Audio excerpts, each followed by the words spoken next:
जय जय श्री राधे। श्री राधा सरस्वहारिणे नमः। श्री राधा मदन मोहन विजयते। आप सभी भगवत अनुरागी, गौ प्रेमी, वैष्णव भक्त, संत सेवी भक्तों को दंडवत प्रणाम।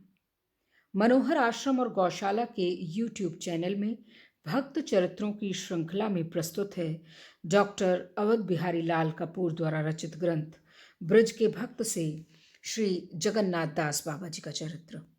श्री जगन्नाथ दास बाबा जी, बरसाना। बरसाने के भानुकुंड तीर पर जगन्नाथ दास बाबा की कुटिया है। जगन्नाथ दास बाबा वर्धमान के हैं।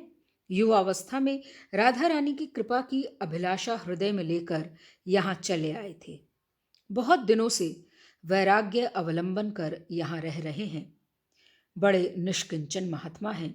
मधुकरी मांग कर जीवन निर्वाह करते हैं। पर उनकी कुटिया में इन छोटी छोटी पोटलियों और मटके मटकियों में क्या है?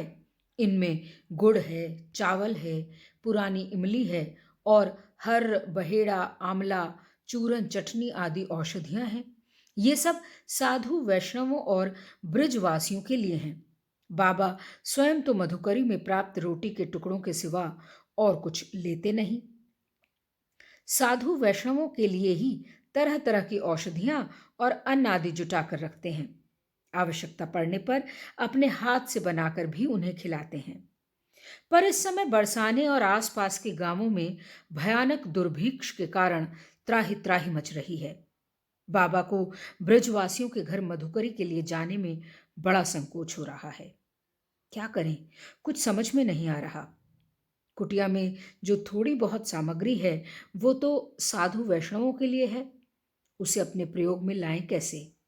बरसाना छोड़कर जाना भी वे नहीं चाहते।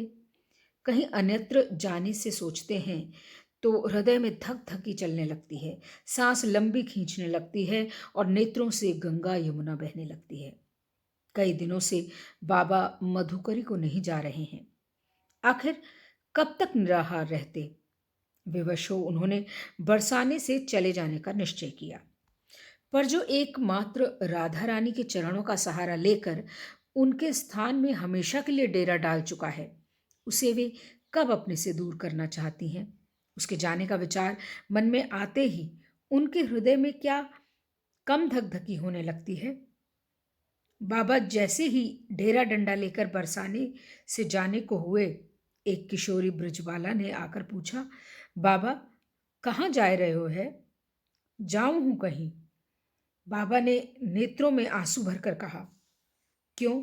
बालिका ने पूछा। अरे, पेट को तो कछु देनो पड़ेगो। तेरे हिया मधुकरी को टोटो जो पड़ रहे हो है। तेरे ताई टोटो? बाबा कहाँ कहे है? मेरे घर क्यों नहीं जाए? आले में मधुकरी राखी है ना तेरे लिए, ले आ जाए के, कहूं मत जा। बाबा भूखे तो थे ही। सोचा जब बालिका के घर वालों ने मेरे लिए मधुकरी रख छोड़ी है तो खा पी कर ही जाना उचित होगा। वे लौट गए अपनी कुटिया को। सामान वहां रख, माला झोली हाथ में ले, नाम करते हुए उस ब्रजवासी के घर पहुंचे। ब्रजवासी ने बाबा को देखते ही कहा, बाबा जा समय तो मधुकरी है ना, आगे क्यों नहीं आओ? तेरी लाली ने तो कहीं मधुकरी आले में राखी है, जाई मारे तो आयो। लाली की बात सुन ब्रजवासी चौंका, क्योंकि लाली न जाने कब की ससुराल गई हुई थी। पर उसने बाबा से कुछ नहीं कहा।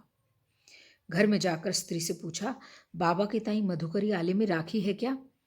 जैसे ही उसने और उसकी स्त्री ने जो आले की ओर आंख घुमाई तो वहां रोटियां रखी देख अवाक। स्त्री ने कहा, कहाँ ते आई रोटी? मैंने तो राखी ना है।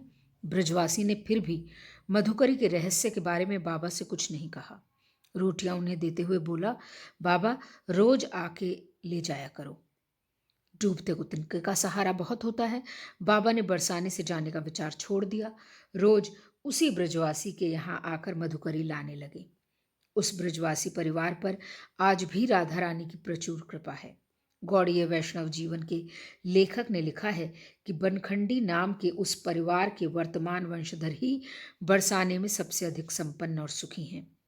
जगन्नाथ दास बाबा के वेश के शिष्य श्री प्राण कृष्णदास जी भी बाबा के शरीर छोड़ने के उपरांत उस परिवार में मधुकरी के लिए अवश्य जाया करते। एक बार जगन्नाथ दास बाबा के कनिष्ठ भ्राता उनके दर्शन करने बर्धमान से बरसाना आए। उन्हें ब्रजवासी के घर की मोटी मोटी रोटी खाते देख उन्होंने कहा, दादा, ये कंडों के समान क्या खा रहे हो? तुम्हें क्या वर्धमान के सीता भोग की याद नहीं आती? बाबा ने उत्तर दिया, भाई, मैं 1 घंटे का फकीर हूं, 23 घंटों का बादशाह। जय जय श्री राधे। भज निताई गौर राधे श्याम, जप हरे कृष्ण हरे राम। जय जय श्री राधे।